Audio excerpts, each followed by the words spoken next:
Welcome to Nili Pirkei Avot Insights. My name is Sara Krishtul, and today we'll be learning Perek. So Perek I find quite interesting in its patterns.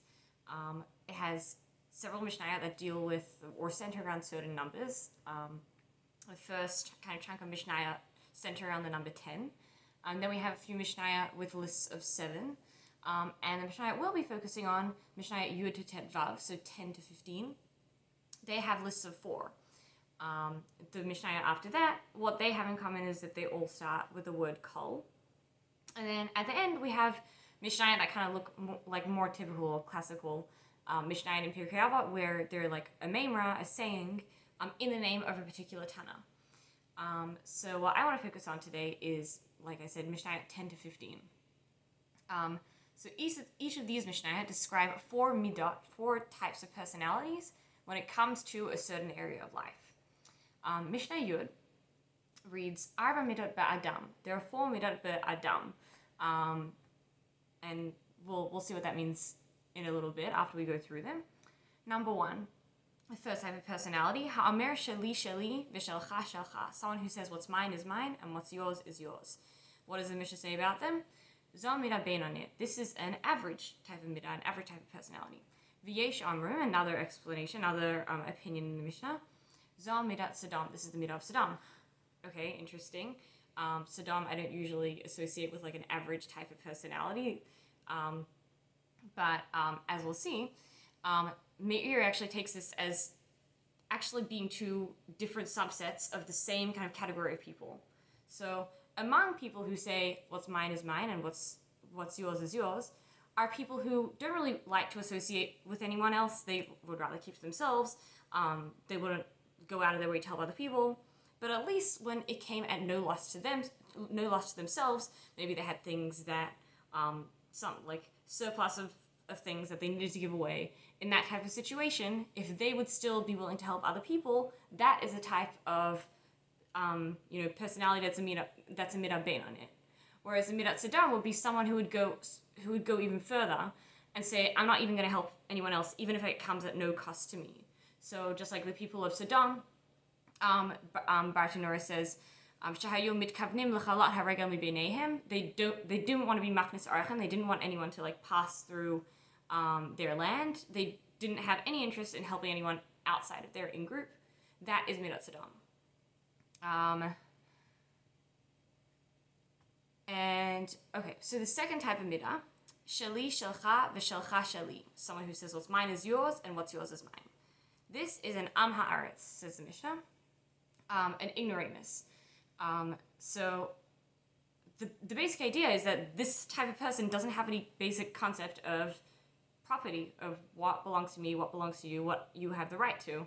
Tosfot Yom Tov says this isn't someone who kind of like takes things from other people's possession without their knowledge, because that would be an actual gazlan. That would be someone who steals. That'd be worse than an am ha'aretz. We might call that a rasha, or something like that. Well, rasha, as we'll see, is another category here. But Tosfot Yom Tov says this must be just talking about someone who, even with people's knowledge, will just assume that other people don't mind if they take their things or they take up their resources. They may like pressure them in different situations to agreeing to give of their time or their help because they feel entitled. But that's someone who kind of does that at least with people's knowledge. Maharal explains why this midah is so negative. He says that while you can say sheli shelcha, you could say what's mine is yours, you can't expect someone to say that back. That's their own prerogative. And that's exactly what the am ha'aretz assumes. Number 3, sheli shelcha v'shelcha shelcha. What's mine is yours, but what's yours is yours. You could keep that to yourself. The Mishnah calls that a chassid. And then number 4, the worst of all worlds, sheli sheli v'shelcha sheli. What's mine is mine, and what's yours is mine. The Mishnah calls that a rasha. So we kind of have 2 tendencies going on here, 2 kind of sub personalities within the midah in the midah of ba'adam, which are how you view your own resources, whether you're giving and generous with them or you keep them to yourself, and also how you view others' things and whether you think that you have a right to others' property and their time. So the way those two things combine, the way that you view each, like a person's view in each of those areas will generate those 4 types of personalities. And just going back to the category of Adam, the Yachin, Yishar Lipschus's commentary on the Mishnah, says that this isn't talking about, when we say Aramida Ba'adam, there are 4 Midah Ba'adam, we're not talking about like standard or classic tzedakah and like gifts to the poor. We're talking generally just about one's, how they go about their relationships and their mekach or memkar, their like standard trade with people that they see on the street or that they see in social settings. So those are the 4 types there. It's interesting to think about whether, it's pretty obvious that the chassid is kind of on top, the rasha is on the bottom, but what would we say about the 2 middle ones? There's midat sedam and there's the am haaretz. Is it better to be midat sedam, where at least you recognize the boundary between your property and others' property? Or is it better to be an am haaretz because at least you're willing to engage with other people and you're not being selfish and keeping solely to yourself? So the next Mishnah, Mishnah Yud Aleph, says Ara midat b'deya. There are 4 midat b'deya when it comes to one's temper. Number 1, noach lichas v'noach l'ratza, someone who's easy to anger, but then once they're angry, they're easy to appease. It's easy to calm them down. Yatzas charape hefseda. Their reward disappears in the face of their loss. So their loss is much greater than their gain, basically. They lose out because even though they're easy to calm down, once they get worked up, Rabbeinu Yonah says it doesn't matter because they're going to be worked up so easily and so quickly that they'll often get into these fits of rage. And while you're in that fit of rage, you could do things that affect things other than your personality. You could do avera, you could hurt other people, you could your actions could have repercussions outside of you. So that puts you at a loss. Whereas number 2, the second category, kasher lechas v'kasher l'ratzat, someone who's hard to anger, so it takes a lot to rile them up. But once they're angry, it's hard to calm them down. Yatzah hefseda b'schara. The gain is actually greater than the loss because at least you don't get angry that often. Even if it takes you a while to calm down, at least you won't be angry so often in the first place.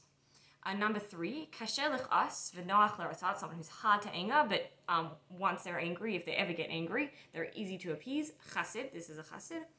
And number 4, the worst of all worlds, noach lichas v'kasher l'ratzat, someone who's easy to anger and hard to come to appease. That is a rasha, says the Mishnah. So in this Mishnah, it's kind of it's more obvious what the hierarchy is. We have someone who's difficult to anger. Comes out on top, like compared to someone who's easy to anger, but even if they calm down easily. So we do see that clear hierarchy in Mishnah Yod Aleph. The next Mishnah, Mishnah Yod Bet, says there are arba midat betalmidim. There are 4 types of students. Number 1, maher lishma or maher labed, someone who's quick to understand, but once they understand, they're quick to forget what they understand, what they learnt. Yatzas chara v'hefseda. Their loss is greater than their gain, because even though they were able to understand and chap quickly, that they didn't retain that knowledge.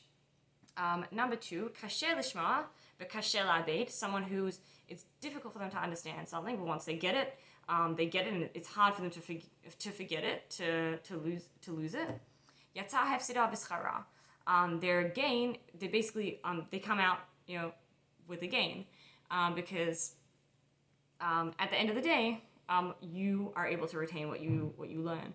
I often find that it's often the areas in which we struggle that we end up remembering those things that we learn better because of the sheer amount of energy and time we put into those areas. So the third category is the best of all worlds. Maher lishma v'kasher labed, someone who understands easily and doesn't forget it. That's a chacham. And number 4, kasher lishma or maher labed, someone who has trouble understanding and also forgets easily. Zeh chelek ra. This is bad luck for this person. Bartanura explains that it doesn't really make sense to assign the terms like rasha and chassid to these types of people because these are God-given talents or lack of talents. They're not a judgment on people's actions. They're more just types of ways that different levels of ability. And here too, we see a clear preference for someone who doesn't really has trouble understanding, but at least retains it over someone who understands quickly. So Mishnah Yud Gimel says, Arba minat benotnei tzedakah. There are 4 types of notnei tzedakah. Number 1, haratzeh sheyitain v'lo yitnu acherim. Someone who would like to give themselves, but wouldn't like others to give. Eina ra'ah b'shel acherim. They have an ayin ra'ah towards others. Rabbeinu Yonah explains who are those others. They are the poor people. Basically, this person doesn't have the poor people's interests at heart. He has an ayin ra'ah towards them, like an evil eye towards them. The only reason he gets up and gives them at all is because Ratzeh kol hatava v'hashevach la'atzma. He wants all the good and all the praise for himself, all the glory and the honor of being this huge donor to the cause. Ve'ein ratzona ta'elat habriya, and he's not actually interested in people's welfare. And number 2, Ratzeh, yitnu acherim v'hu lo yitain. Someone who wants others to give, but they themselves don't want to give. Eina ra'ah b'shelah. They have an ayin ra'ah when it comes to their own property.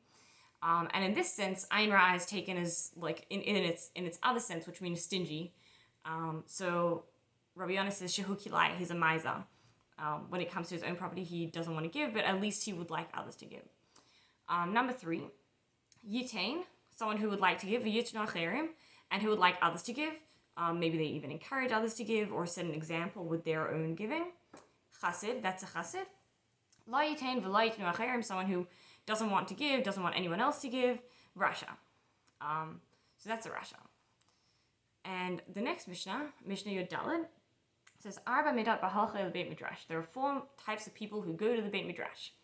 Number 1, halech ve'eino aseh, someone who goes to the beit midrash but doesn't do. We'll see what that means in a moment. Schar halecha biyada. They still have the reward for going. At least they went to the beit midrash. Number 2, someone who is aseh ve'eino halech, someone who does, but doesn't actually go to the beit midrash. Schar ma'aseh biyada. They still get the reward for doing, for performing. Number 3, halech v'aseh, someone who does both is a chassid. La halech v'la aseh, someone who does neither is a rasha.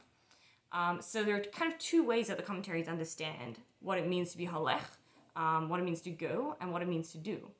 So the first way is that going means like physically going to the beit midrash. So if you go to the beit midrash, for example, if you're the first type of person, if you go to the beit midrash, but you're not aseh, you don't actually do the learning, participate in what's going on in the beit midrash, at least you still get the reward for showing up. Whereas someone who's aseh ve'eino halech does the learning but doesn't do it in the beit midrash, they just stay home and they learn at home. In which case you get the reward for the learning. The other way to understand it is being halech means going and learning Torah. So you're going to the beit midrash and you're learning Torah, but what aren't you doing? You're not putting that Torah into practice. You're not doing the maaseh. Whereas someone who is just aseh, they're doing maasim tavim, even if they're not halech lebeit midrash, which means they're not actually going and seeking the knowledge, seeking the halachic and Torah knowledge that would better inform how to do these gemila chasadim.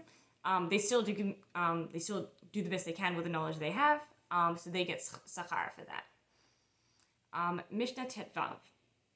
So our final Mishnah describes Arba minat b'yashvim lifnei chachamim, 4 types of people who sit before chachamim and try to take in their words. Sfog, a sponge. Umashpech, a funnel. Mashmeret, a strainer. V'nafa, and a sieve. So what does the sfog do? The sfog kind of absorbs everything. Number 1, shehu safek et hakol, just absorbs everything. So Kahati says even things that aren't true. So during the chacham's lectures or his conversations, he'll get to conclusions and he'll get to what he wants to teach, but along the way he'll say other things, and the sfag just absorbs all of that and isn't able to distinguish. Number 2, the mashpech, the funnel. Shemachnis bazar or matzi bazar, basically comes in one ear and out the other. Mashmeret, the strainer, shemotziat hayayin, that lets out the yayin, the good stuff, v'koletet et hashmarim, and retains like the sediment, like the sediment of the grapes. So Bartanura says this means like you're letting the good stuff seep out, and you just retain the devarim shel batala, the like stuff that's not substantive, that the Chassid says, that the Chachamim are saying. And in the version of this Mishnah, a very similar version of this Mishnah actually also appears in Avot de Rabbi Natan, a different work from that period.